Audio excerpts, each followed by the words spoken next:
Saludos, gentes, bienvenidos a un nuevo espacio de Barcito FM. Vamos este día a darle la bienvenida a nuestro invitado.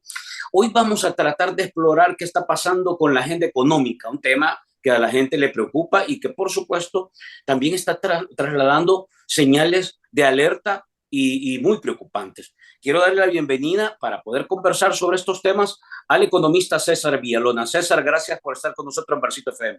¿Qué tal, Franklin? ¿Qué tal, Carlos? Un gusto estar con ustedes. Excelente.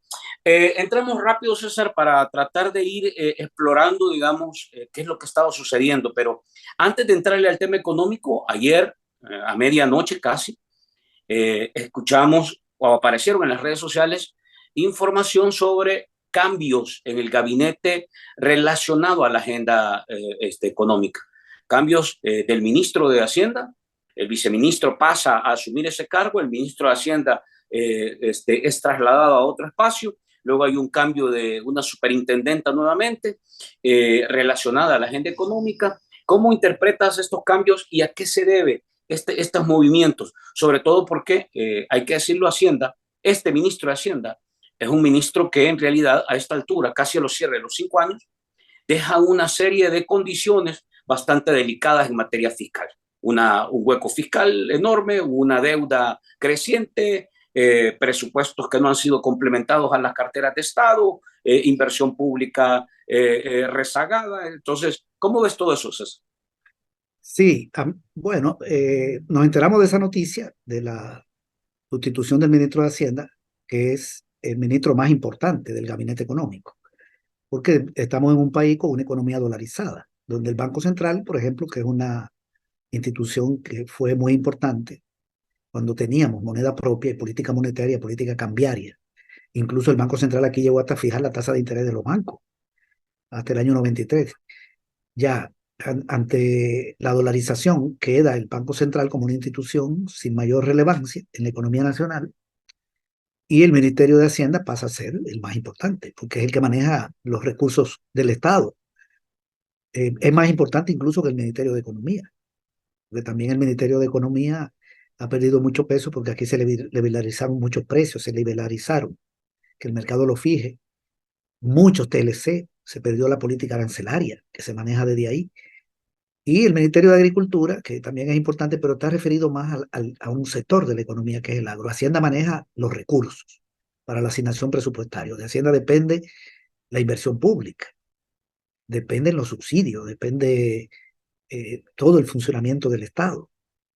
Y sí existe política fiscal, ¿verdad? Porque se puede aprobar aumento de impuestos, reducción de impuestos, medidas fiscales se pueden aprobar en el país, lo que no se puede emitir dinero. Entonces estamos hablando del funcionario más importante y de un momento a otro sale del gobierno, incluso faltándole al gobierno cuántos meses, como 10 meses le faltan a este gobierno. Entonces llama la atención, ¿qué ha pasado?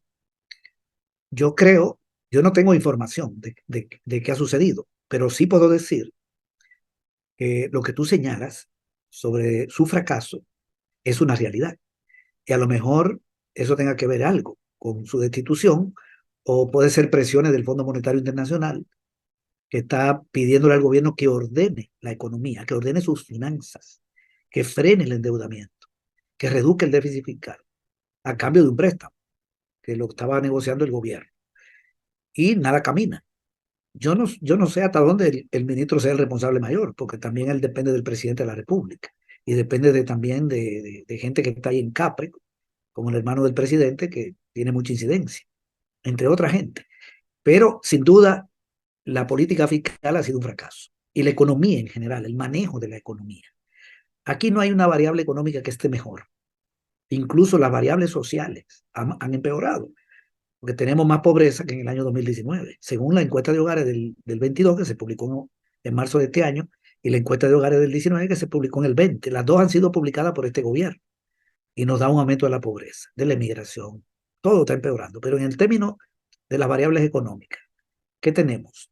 Este año vamos a un crecimiento cero, prácticamente. El dato hasta marzo dice que el crecimiento económico ha sido de 0,8.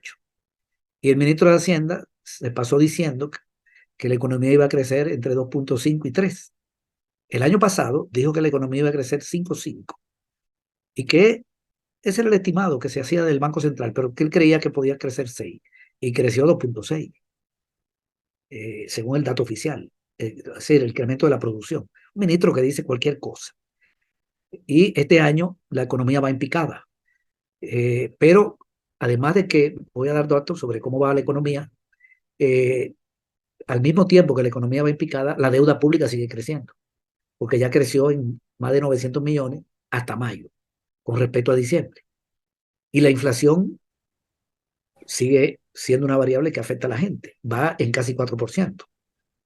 Si el año pasado fue 7 y este año llega a 5, no quiere decir que los precios bajaron, sino que el año pasado subieron 7 y este año suben 5. Lo que valía $100, el año pasado pasó a valer 107. Y ahora hay que sumarle a esos 107 un 5%, que viene siendo como otros $6. Es decir, que no es que esté bajando los precios. La inflación ahí sigue.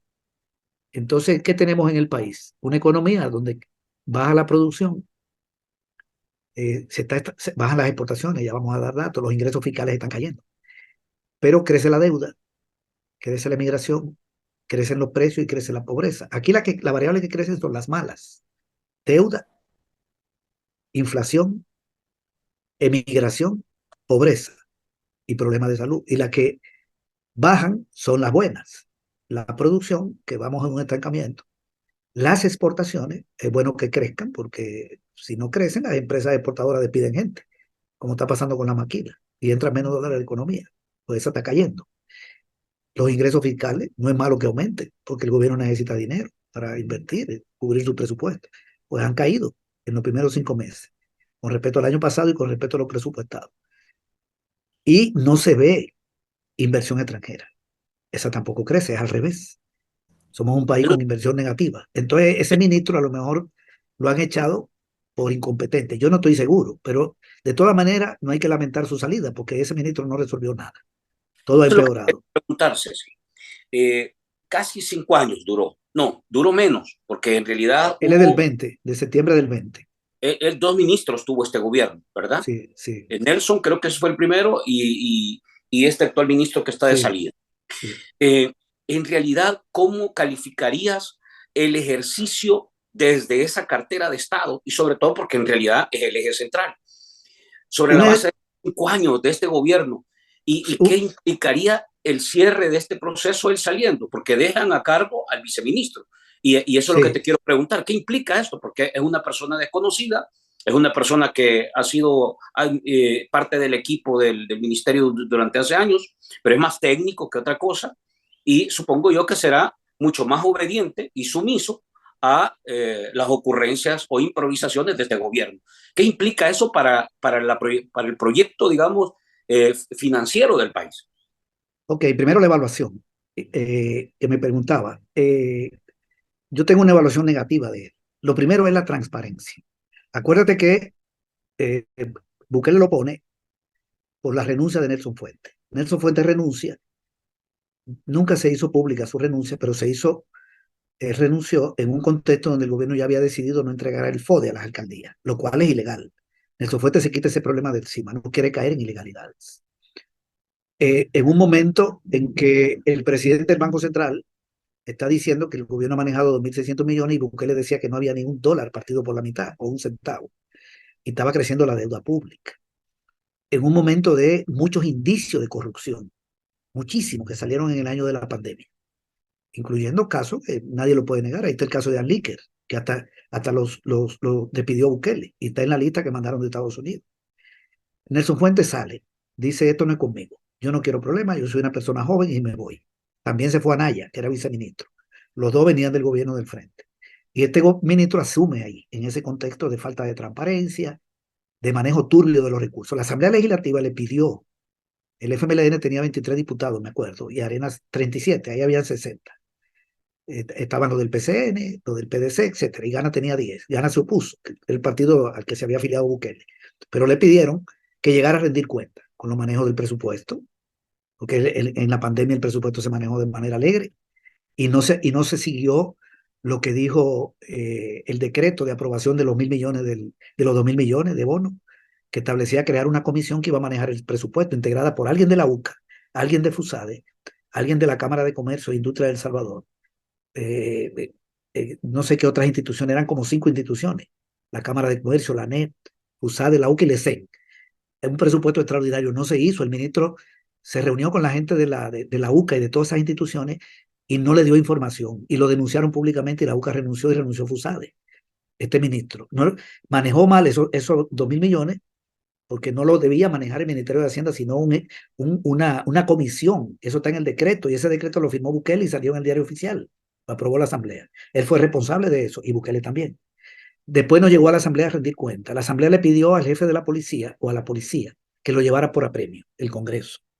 La policía no actuó. Sabemos que Bukele le dijo a la policía no lo busque, no lo lleve, no lo vaya a buscar a la casa y llevarlo a la Asamblea. Y también sabemos que le dijo a él no llegue. Pero como me dijo un abogado, al final Bukele no hay indicio de que se lo dijo. El que va a pagar la cuenta en su momento, porque estos son ilegalidades, es el ministro. Él no llegó a rendir cuenta a la Asamblea.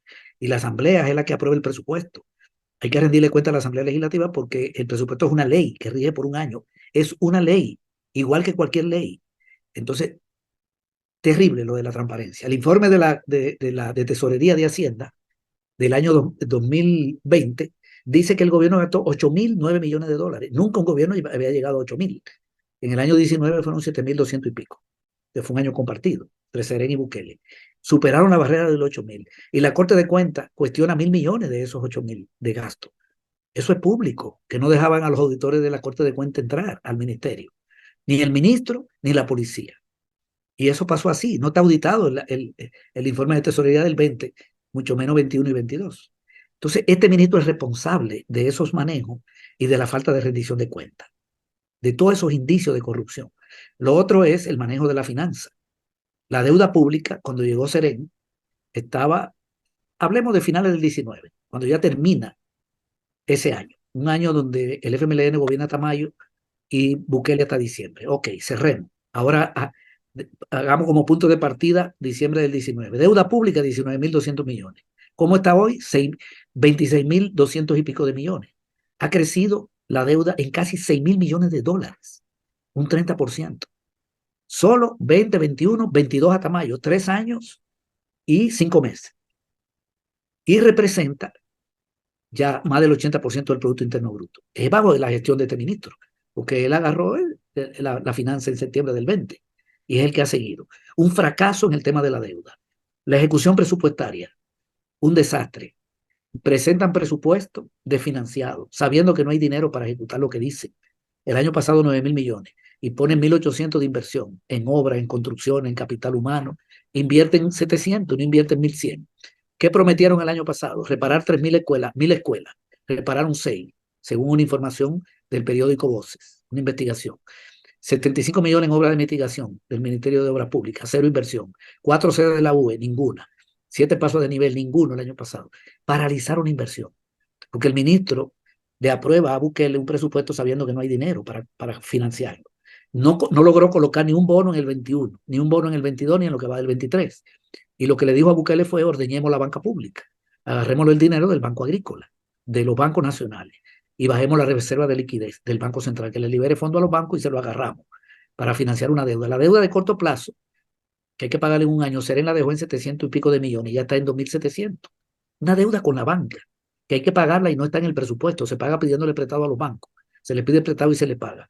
Y un presupuesto este año de 9.000 millones y ya los ingresos están cayendo. Han recaudado 141 millones menos hasta mayo de lo que estaba previsto. Y le faltaban 1.915, le falta más de 2.000 millones. Entonces, ¿qué le dice el ministro a Bukele? O Bukele al ministro, no sé. No hay dinero, no coloco bonos, sí me están prestando. El Banco de Fomento, el Banco, la Corporación Andina de Fomento, con perdón, el BES y el BID, y lo que agarramos de la banca nacional y lo que agarramos de las pensiones. La deuda sigue creciendo, pero no logra financiar el presupuesto. Entonces están paralizando la inversión pública de nuevo. De 1.100 millones en obras y construcciones este año, obras, han ejecutado 50 millones hasta mayo. El bacheo que está haciendo la DON, no hay más nada. Es un manejo terrible, donde la inversión pública está paralizada, no ejecutan nada, prácticamente muy poco, muy poco. Este año no van a llegar al 20% de lo aprobado, pero la deuda crece al mismo tiempo. Ok, entonces, finanza pública deficitaria, deuda creciente, baja inversión pública. Si es, tal vez ese concepto sea hasta condescendiente, no es baja. Es que le aprueban miles de millones y no ejecutan nada prácticamente comparado con eso. ¿Qué significa 1.100 millones en obra y en 5 meses, que es el 41% del tiempo, haber ejecutado 50? Eso es terrible. ¿A cuánto van a llegar? ¿A 100 millones? De 1.100 millones.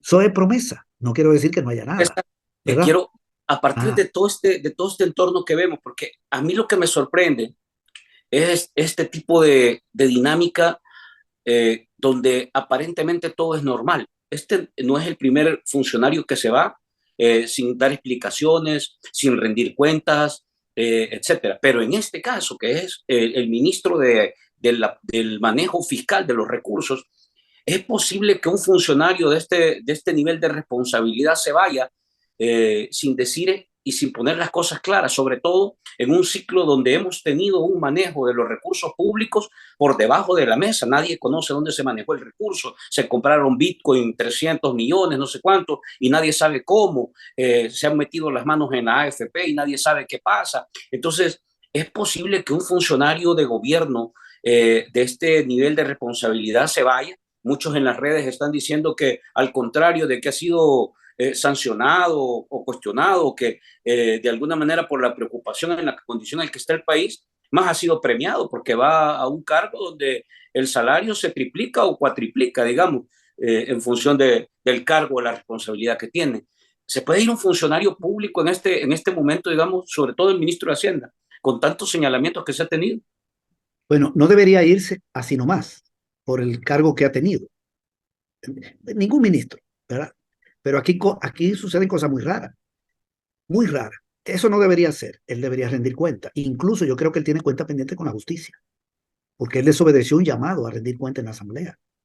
Si él pierde el fuero, aquí deberíamos abrirle un expediente. Pero bien, yo creo que eso está pendiente, porque la Asamblea es el primer órgano del Estado y él no rindió cuenta del manejo del presupuesto. Eso no es cualquier cosa. Entonces se va así nomás a ganar $20,000 en el Banco Centroamericano de Integración Económica, $20,000 mensuales. Bueno, a este gobierno le faltan 10 meses. Más si gana este gobierno, suponiendo que Bukele gane y lo deje ahí 5 años, no sabemos si va a ganar, ni sabemos si va a gobernar 5 años, pero suponiendo, son 70 meses, son 1.400.000 dólares que se va a ganar ahí en ese banco. Se va bastante bien, ¿verdad? Pasa de un Uno de cargo, los ministros con mayores señalamientos del manejo de los recursos públicos. exactamente, que es el responsable, eh, es el responsable del manejo de los recursos. Entonces, no es transparente, un montón de indicios de corrupción, él tiene que rendir cuenta y no rindió cuenta. Pero además deja una finanza pública maltrecha, Golpeada así. maltrecha, con alta deuda y con déficit, baja ejecución financiera. Ahora, mira lo que sucede aquí. Bukele se había afiliado a Gana, ¿verdad?, para ser presidente de la República en el Sí, ahora se 19. Ahora apareció de candidato por otro partido. uh-huh. Como si eso no fuera nada. ¿Tú te imaginas que, por ejemplo, el presidente de Brasil mañana diga, ya yo voy a ser candidato? Él tiene derecho, Lula, a ser candidato de nuevo, porque está permitida ya la reelección por un periodo. Y que Lula diga, yo ahora voy por otro partido. Eso tiene una convulsión en Brasil, porque Sí, va a y después, abandonar su partido. Aquí eso ni siquiera se dice, sino que apareció en otro partido, Bukele. Es un por, desastre. por eso mismo es que todo el proceso, como es característico de este gobierno, se hizo de noche. Acuérdate que se fueron a inscribir de noche, Sí, en silencio, donde nadie les preguntara y donde nadie dijera nada. O sea, sacaron un comunicadito para que todo el tema casi desapareciera de inmediato. Pero ese sí. es un estilo ya de este tipo de funcionarios. Mira, te quiero leer algo que yo tengo aquí en pantalla del informe del FMI, del Uh-huh. Fondo Monetario Internacional, que es un organismo de las Naciones Unidas y es el garante de que los estados paguen la deuda. En el informe que sacó el Fondo Monetario, que se hizo público el 11 de febrero, un informe que sacó, como pequeño, porque el grande Bukele no lo permitió, dice que la transparencia sobre las transacciones del gobierno en Bitcoin y la situación financiera de la deuda de la billetera estatal, Chivo, sigue siendo esencial, especialmente para evaluar las contingencias fiscales subyacentes y los riesgos de contraparte. Chivo debería ser auditado. Estoy hablando entre comillas, muy claro, ¿verdad?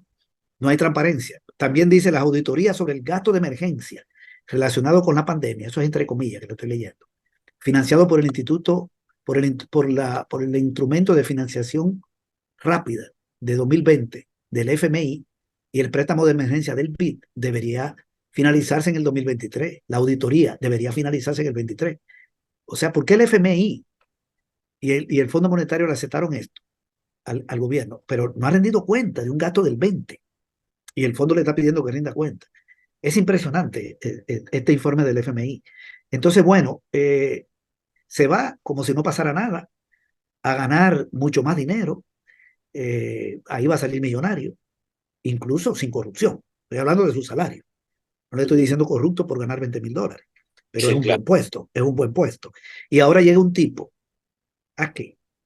Bueno, a recibir órdenes de Karim Bukele, para decirle, mira, este año lo que hay es esto, trata de llegar, que lleguemos vivos hasta el 24, que no se nos hunda este asunto.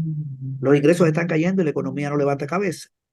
Entonces, tú vas a hacer esto, esto y esto y esto. La política fiscal se va a manejar desde Capri.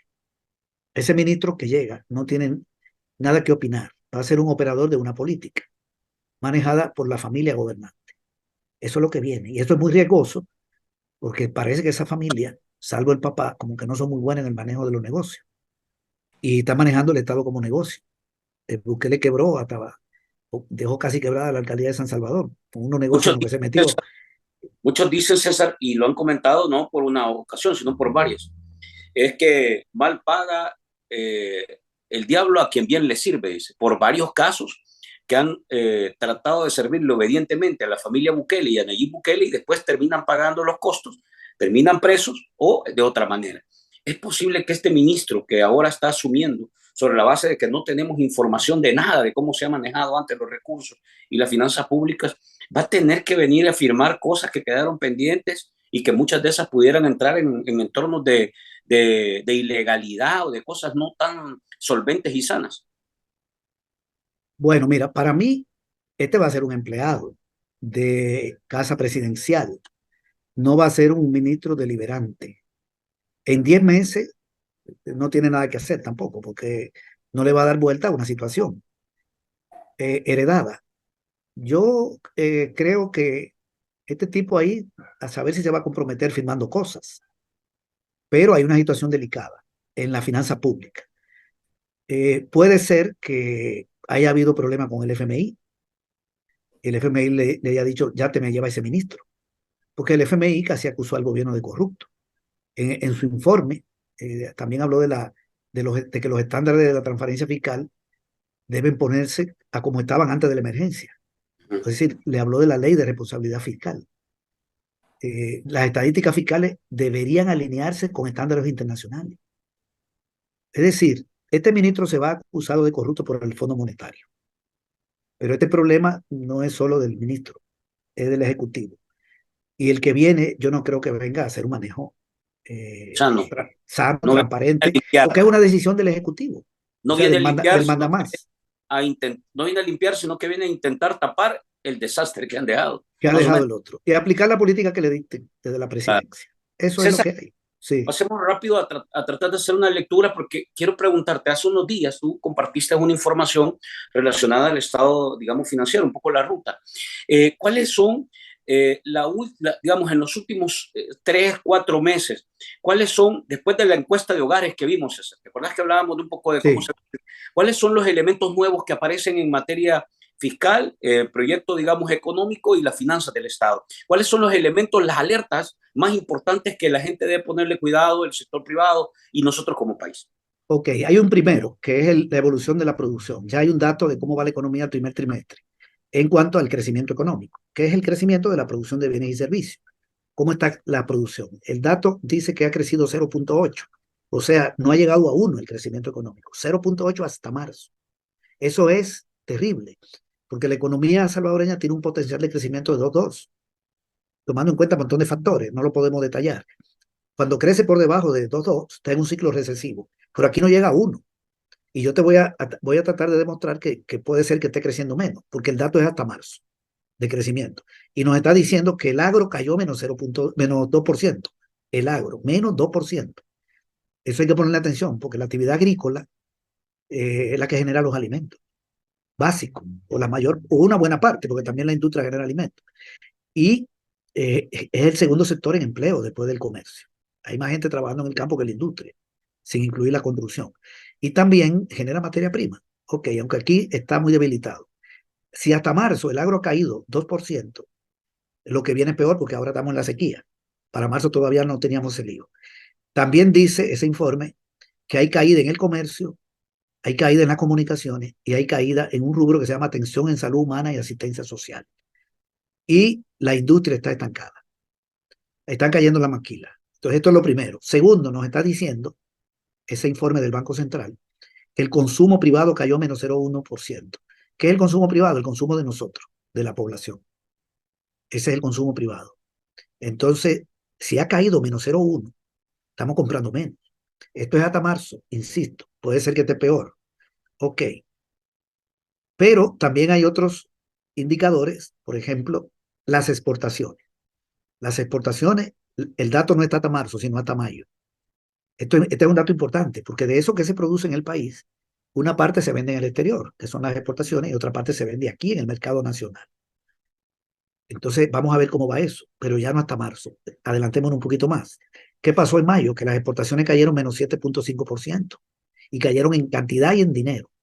Bien, pero las exportaciones son el 30% de lo que se produce. Ese 30 de nuestra producción está cayendo. Me queda un 70 que va para adentro, pero el que va para afuera ya cayó. Todo el mundo sabe que despidieron a 1.000 personas de la maquila entre finales de mayo y la primera semana de junio. Ahí está la protesta de las mujeres que la dejan tirada. Las exportaciones de la maquila cayeron 16%. Todas las exportaciones cayeron menos una, el azúcar. Solo el azúcar registra una tasa de crecimiento como de 8%. El café, las exportaciones cayeron menos 9,8%. La maquila 18%. Y las no tradicionales son todas las que no son ni café, ni azúcar, ni maquila. Esas cayeron menos 5,7%. Esto es importantísimo. La Coexpo está diciendo que se debe a la crisis internacional, que en Estados Unidos están pidiendo menos productos de la maquila porque la gente está priorizando la comida porque ya las cosas están caras. Pero bien, es un hecho que hay una caída. ¿Qué queda con el otro 70 que va para el mercado interno? ¿Qué puedo decir? Yo puedo decir que está cayendo por lo siguiente, porque tenemos datos que no teníamos hasta mayo de la inversión privada. ¿Cómo va la inversión privada? Para yo ver la inversión privada me baso en dos variables. Ubícate como si tú fueras un empresario, un industrial, y tú quieres que esa industria que produce calzado produzca más. ¿Qué necesita? Más materia prima y más maquinaria. Necesariamente. No puede hacer más zapatos sin más materia prima, sin más suela, sin más clavo. Y la máquina. Tiene que renovar máquina vieja y tiene que traer máquina nueva. Bien, ¿qué está pasando? Pero no solo una industria, y el comercio utiliza maquinaria, freezer, computadora, en un banco hay maquinaria, está en la computadora, está en la bóveda, donde quiera, en una empresa de telecomunicación. Entonces, esas maquinarias se producen en El Salvador, la mayoría vienen de fuera, se importan. Entonces, cuando nosotros vemos las importaciones de maquinaria y materia prima, nos da lo siguiente, la de materia prima ha caído 21% hasta mayo. Si se está trayendo menos materia prima, eso es lo que explica que el agro esté cayendo y que la industria esté estancada. ¿Y cómo le está yendo a la agroindustria? ¿Cómo le está yendo a la construcción? Y bienes intermedios también. ¿Y cómo le está yendo a la importación de máquinas? Bueno, la importación de máquinas para el agro, menos 5,6%. Para el comercio, menos 26%. Electricidad, agua y servicios, menos 5,6%. Y maquila, 17%. Disminuyeron en cantidad importada y en dinero. Ahora, las que sí están creciendo son las de bienes de consumo, los alimentos. Pero eso no son parte del Producto Interno Bruto. Las importaciones no son parte de nuestra producción. Hay una... Ajá, entonces, este dato me dice Ujú. que no está aumentando la producción. Te quería terminar el del crédito. El crédito de la banca a las empresas ha crecido 2,6, 2%, 2,6. ¿Cuánto venía creciendo? 6%. Es Ujú. decir, está minorando el crédito. Eso significa que yo puedo concluir que la producción para el mercado interno no está aumentando. Y finalmente, una última variable. Si aumenta la producción para el mercado interno, aumentan los ingresos del gobierno, porque eso significa que hay más ventas y el gobierno recauda más. ¿Cómo va la recaudación? Cayó menos 0,5% en, entre enero y mayo con respecto al año pasado. Y con respecto a lo esperado, en el presupuesto 16%, 141 millones. El gobierno ha recaudado 141 millones de dólares menos de lo que estaba previsto en el gobierno. Podría ser que el ministro de Hacienda está permitiendo que haya evasión de impuestos. Él dice que lo estaba controlando. Yo creo que tiene que ver con la caída de las ventas, con la caída de la producción y de las ventas. Y está cayendo el consumo privado. La recaudación de IVA cayó más de 5%, que es el principal impuesto. Entonces, si está cayendo las exportaciones, si la inversión privada no crece y si están cayendo los ingresos fiscales, la economía no puede estar creciendo. Ese 0,8 que es nada, es casi nada. Fue hasta marzo. Cuando nos den el dato de abril, mayo, junio, la situación va a ser peor. En ese contexto está saliendo el ministro. Te quiero plantear esto, porque a esta altura todavía el gobierno o parte de sus funcionarios siguen manejando que la situación económica y toda esta situación fiscal que has descrito de manera amplia sigue siendo un producto de, de la situación externa. El tema es externo y siempre buscan el argumento y la justificación. A esta altura, César, y en materia económica, podríamos seguir nosotros, eh, digamos, pasivamente recibiendo esa justificación como una salida a lo que está pasando en materia económica, porque yo, por ejemplo, veo el último gráfico que vi, que creo que era de la CEPAL, es que el país con menos atractivo de inversión extranjera es El Salvador y el resto de países aparecen con datos y cifras importantes. Entonces, en realidad es un tema que tiene que ver con la guerra allá en Rusia y con una situación de Estados Unidos, o hay también una serie de factores locales internos. No, lo externo, lo único que afecta es las exportaciones hacia Estados Unidos, porque Estados Unidos tiene una economía que tiene dificultades. Digamos, ahí hay un problema, pero no están cayendo en Honduras. Yo tengo el dato de Honduras. Las exportaciones han crecido en Honduras. Por ahí lo tengo. Y afecta el factor externo por el lado de la inflación. Pero eso tiene que ver con que este país importa muchos alimentos y esos alimentos vienen baratos, vienen caros, pero hay una responsabilidad interna. ¿Dónde está? ¿Por qué la economía de Costa Rica, la de Guatemala, de Honduras y la de Nicaragua crece más de 3? Incluso la de Guatemala más de 4. Todas se derrumbaron en el 2010, en el 2020, todas. La que más cayó fue la nuestra. Todas se recuperaron en el 21, pero este año y en el 22, pero esta es la que menos crece. ¿Por qué? ¿Cómo se explica? ¿Cómo se explica que Nicaragua reciba 1.200 millones de inversión extranjera? Aquí tengo el dato. El año pasado, en medio de una guerra. Y Honduras, 1.082 millones de dólares. Costa Rica, 3.600 y pico. Guatemala, 1.300 y pico. Y El Salvador, menos 101 millones. Es que la guerra no afecta entonces en Nicaragua. ¿Por qué Nicaragua con un PIB de 12.000 millones y nosotros, el PIB de Nicaragua se está acercando con perdón a los 15 y el de nosotros 32.000 millones? Es una economía más No es grande. coherente, Reciba no más es inversión coherente. extranjera y un país con determinadas dificultades políticas. No, hay un problema interno del manejo de la economía. ¿Cuál Este es, gobierno, cuál es el ¿cuál, detalle de este cuál es problema? el detalle? Aquí, O sea, este ¿a dónde gobierno, se concentra ese problema? vamos a ver, este gobierno está fomentando importaciones, no está fomentando la producción interna. Cuando llega Bukele, quitó 5 programas de apoyo al agro. 5. Acuicultura familiar, desarrollo rural, amanecer rural, desarrollo agropecuario. Casi cierra el del Senta Café. Golpeó el agro y el país se llena de importaciones. Las importaciones han crecido 80% en lo que va de este gobierno. En Nicaragua están afectando al agro. Nosotros traemos los lácteos de Nicaragua. En Honduras, en Guatemala afectan al agro. Hay una política de apoyo a la agricultura y nosotros estamos inundados de esos productos. En los gobiernos del frente aquí se logró autosuficiencia en maíz y frijol. Aumentó la producción de arroz y la producción ganadera. Todos esos datos los tenemos. Y ahora hay un desplome. Insumos caros, ¿por qué no los subsidia? Los insumos. ¿Por qué este gobierno aumenta el gasto de publicidad y crea otra estructura de propaganda en el gobierno, aparte de la que ya estaba? Y aumenta enormemente el gasto militar y no subsidia la producción agrícola para que tengamos Podría, precios bajos. Ajá, podría decirse, César, que el país de manera generalizada está recibiendo un enorme golpe. Pero claro, francamente claro. hay algunos sectores que han de estar aprovechando esta condición. ¿Cuáles son El, esos sectores que ves tú que están metiendo la mano y que en una condición donde el país y la gente sufre, ellos ganan y se enriquecen? primero los importadores, dentro de ellos están líquer. Si lo que va a fomentar es importación de alimentos y no la producción, el pino va a crecer, sino que va a decrecer. Pero se beneficia el importador y se afecta el productor. Por eso la migración está creciendo. Esa es una responsabilidad del gobierno, no tiene nada que ver con la guerra en Ucrania, ni con factores internacionales. Segundo, lo que están acaparando la compra pública. ¿A quién le asignaron los recursos para hacer tal carretera, tal bacheo? No, nosotros no sabemos, no tenemos acceso a la información. La corrupción pública es desvío de recursos. Si la Corte de Cuentas está diciendo que se robaron 1.000 millones, que no lo pueden justificar en el año 2020, ¿qué significa eso?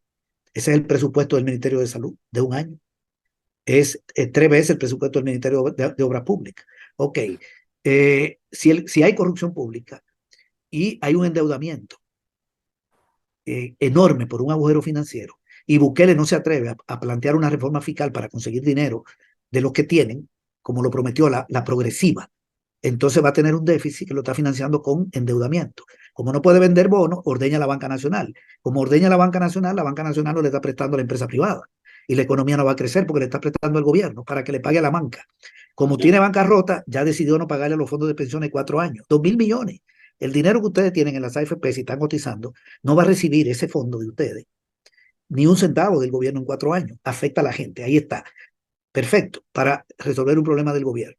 Ok, pero ¿quiénes se benefician? Los que están captando la compra pública, las obras, le están vendiendo al Estado, asignaciones directas, no hay transparencia, los que están detrás de la corrupción, ese es el sector que se está beneficiando, incluyendo un montón de funcionarios públicos. La familia Bukele, que a saber qué manejo está haciendo de la cosa, lo que le venden propaganda al gobierno, porque ese gasto sí ha aumentado, lo que le venden al gobierno todo lo que tiene que ver con el aparato militar, eso se están beneficiando. No sé quiénes son, porque el presupuesto de la Fuerza Armada ha crecido 90%, casi se ha duplicado. Pues entonces yo me imagino que hay más armas, y la Fuerza Armada no tiene función de orden público, César, quiero, salvo que es la de... Entonces es un mal manejo, eso no está pasando. Mira, hoy va a haber una marcha en Honduras, porque el gobierno va a presentar una reforma fiscal progresiva para que eh, paguen los ricos. ¿Por qué este gobierno no lo hace y lo prometió? Y tiene el control de la Asamblea. Este gobierno tiene el control de la Asamblea. Ahí va Xiomara a luchar a ver si el pueblo puede doblegar a los diputados de derecha para que se apruebe una reforma justa. No, este va por si, el otro lado. si hay una condición como la que hemos hablado, y francamente ya hay que decir lo que, una frase que puede calar aquí es, el dinero no alcanza. Y el dinero no alcanza por la serie de factores que tú has mencionado. Eh, quiero hacerte una pregunta y más o menos ir concluyendo esta plática. Lo que hemos visto en las últimas semanas es, ahora, por ejemplo, escuchamos a los maestros, al sector docente, que ya no hay alimentos en las escuelas, que ya no hay arroz, que ya no hay frijoles, que ya no hay leche para darle a los niños. En el sector médico no hay medicinas en los hospitales, las medicinas más importantes no están, los salarios, etcétera. Hemos escuchado a la policía que al final de cuentas no les incrementaron el salario tal como estaba previsto. En el caso de los veteranos quedó pendiente los compromisos con los veteranos, etcétera, etcétera, etcétera. Y podemos seguir enumerando esto. Lo de la Universidad Nacional no le dieron el presupuesto.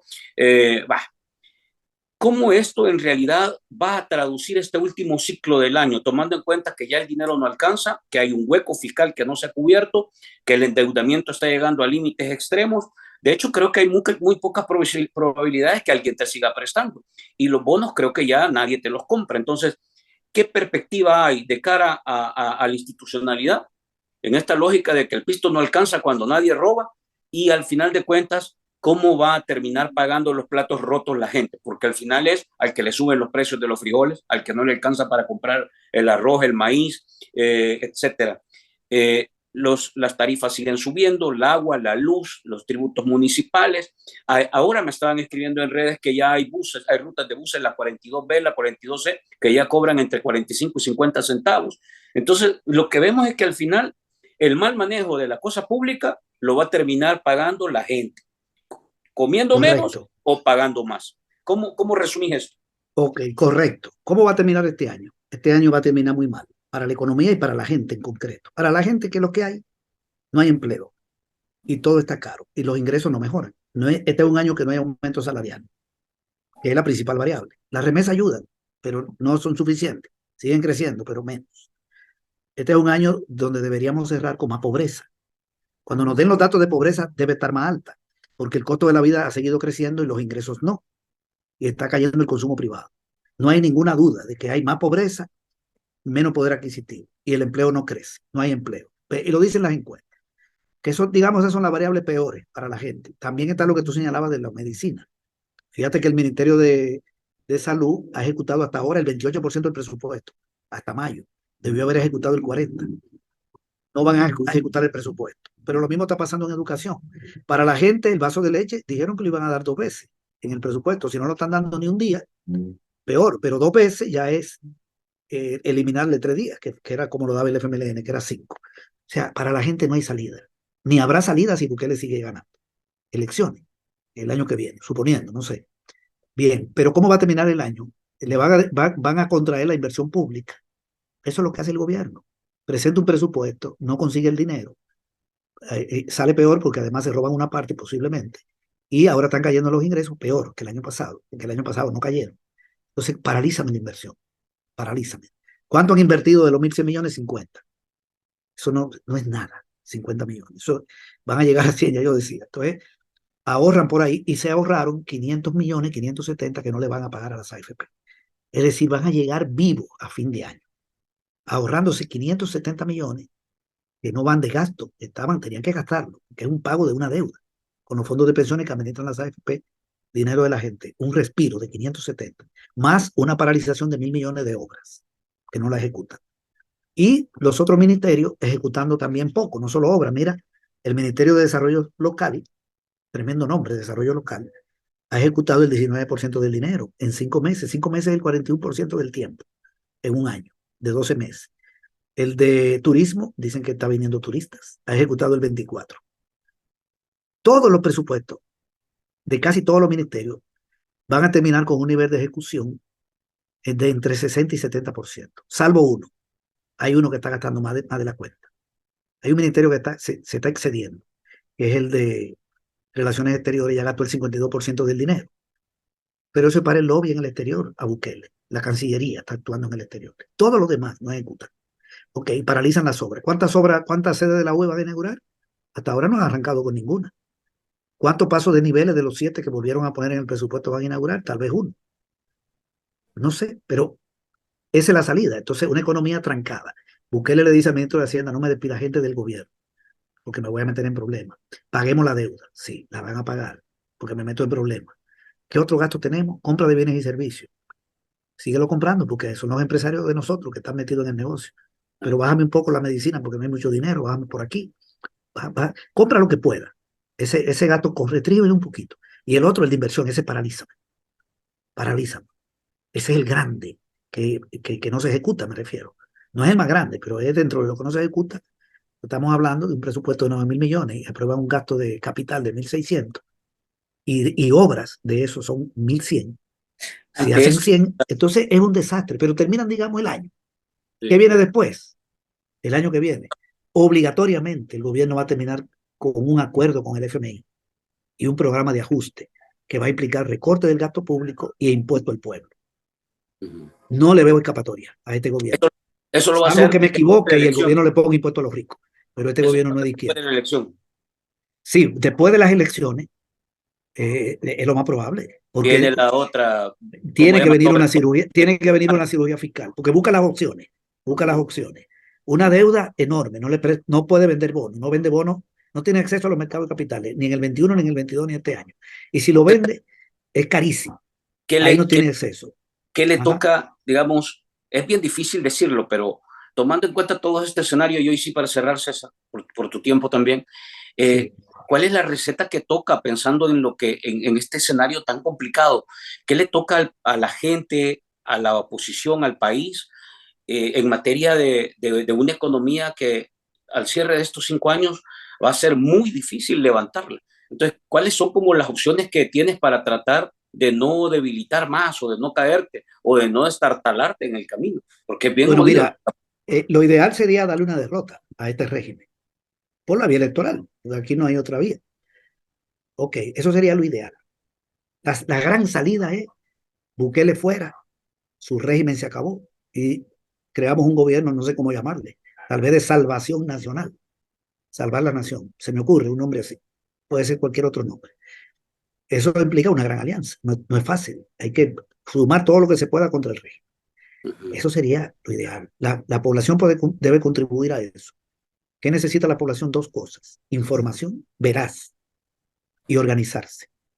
El pueblo eso es lo que necesita, saber la verdad y a partir de ahí organizarse. Si eso se resuelve, entonces hay que salir del régimen. Si este régimen continúa después del 24, entonces viene un daño mayor para la población, pero sigue la misma demanda.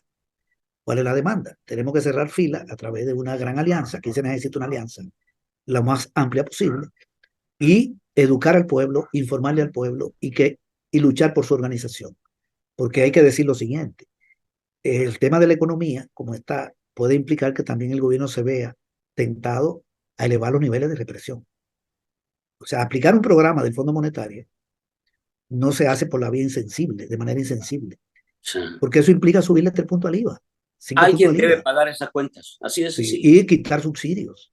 Entonces aquí la violencia económica tiene que seguir a la par, o va a haber una amenaza de violencia política, Ujú. física, psicológica, física. Hay muchas formas de violencia. Estamos abocados si Bukele se impone de manera fraudulenta, porque él no puede ser candidato, si él es candidato, él va a ser un presidente, si lo eligen, ilegal. Entonces un régimen ilegal, con una economía en el piso, una producción que no crece, no llega a la inversión extranjera, no puede manejar la finanza pública, no se atreve a buscar dinero de los ricos, no lo va a hacer, él está en ese grupo. ¿Qué va a hacer? O contrigue el gasto público y busca dinero, y eso es golpear al pueblo. O busca la forma de renegociar la deuda y de decirle a los ricos, denme $1.000 millones. Por ahí no va, no va por ahí, porque esa no es su naturaleza. Va por impuesto al consumo y contrañimiento del gasto público. El ajuste viene, a cambio de un préstamo del Fondo Monetario, para que garantice el pago de la deuda. Entonces, viene un empeoramiento de las condiciones de vida. Si Bukele gana, en meses después, no hay que esperar 5 años, viene el ajuste. Y si no es en el 23, bueno, se va a postergar. Pueden decidir agarrar dinero de las AFP, 2.000 millones, para seguir viendo cómo sobreviven, pero va a tronar en el 24. Sí, Truena en el segundo mandato. Si no es en el totalmente. 23, 24 o 25. Entonces, el pueblo necesita saber la verdad, organizarse y tomarse las calles. Porque si no, aquí lo que va a haber es una gran represión, porque esa es la Sí. otra salida. Hay países donde imponen programas del Fondo Monetario y matan a un montón de gente, como el Caracazo de Venezuela. A falta de dinero en un país, hay militares que ponen las Sí. cosas en su lugar. Si César, te algo agradezco, abunda aquí es el gasto de propaganda y el gasto militar. Eso sí abunda, del César, gobierno. te agradezco el tiempo, la charla. En realidad nos han quedado un par de temitas, pero le hemos tratado de encontrar al lado, digamos, algunas cosas que de verdad que la gente se está preguntando. Te agradezco nuevamente y de verdad un abrazo, César. Gracias a ti por la invitación y seguimos pendientes. Seguimos Seguimos, aquí seguimos pendientes. analizando la situación y dando alguna sugerencia hasta donde Ah, podamos. un escenario bastante complicado, duro, pero lo mejor es que la gente se entere. Y la verdad te digo que Sí, estos espacios son para eso, César, porque hay que decirlo. El sí, aparato público trata de ocultar, callar y silenciar toda la información que la gente en realidad la puede hacer abrir los ojos. Yo creo que eso hay que romperlo, porque si no la gente no va a enterarse de qué es lo que le está pasando. muy bien. Te agradezco mucho la invitación.